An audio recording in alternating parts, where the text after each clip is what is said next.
Let's talk about security. Let's bring in NBC News' Pete Williams, who has some breaking news for us. Pete, what do you got?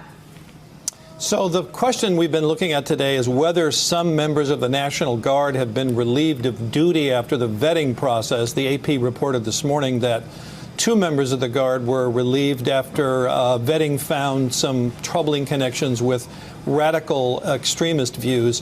What we're told, though, is actually the number is about a dozen members of the National Guard have been relieved of duty, but that it's not because of a concern about extremist views. According to people I've talked to, the vetting basically went in sort of 2 directions. One is looking at routine criminal background history.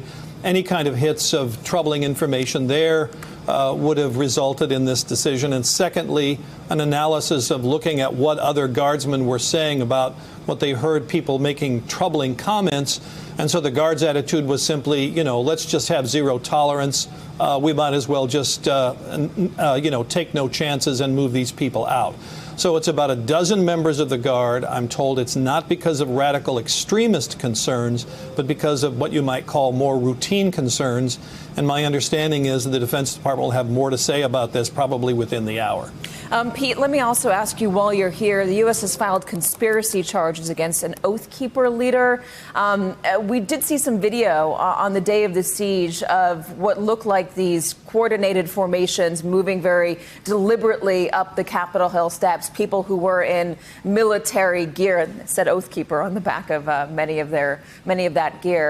of that gear. Pete, what can you tell us about this conspiracy charge?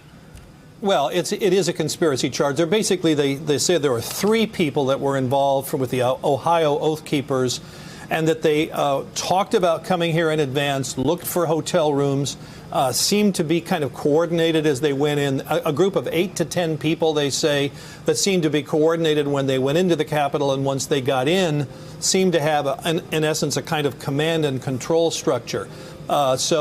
There are 3 people that are connected with this, 2 of them from Ohio, 1 of them from Pennsylvania, I think.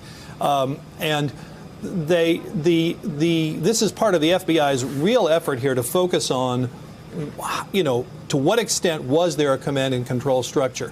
People planning this in advance, running it once it got in there.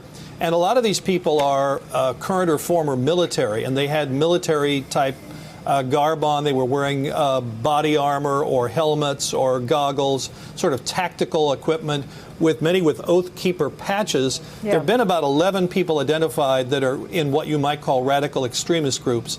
The 3%ers, the Oath Keepers, the Proud Boys, the QAnon. So that's been a real focus of the FBI. Hey, thanks for watching our YouTube channel. You should know that you can follow today's top stories and breaking news and catch up on your favorite MSNBC shows all in one place. Download the NBC News app today.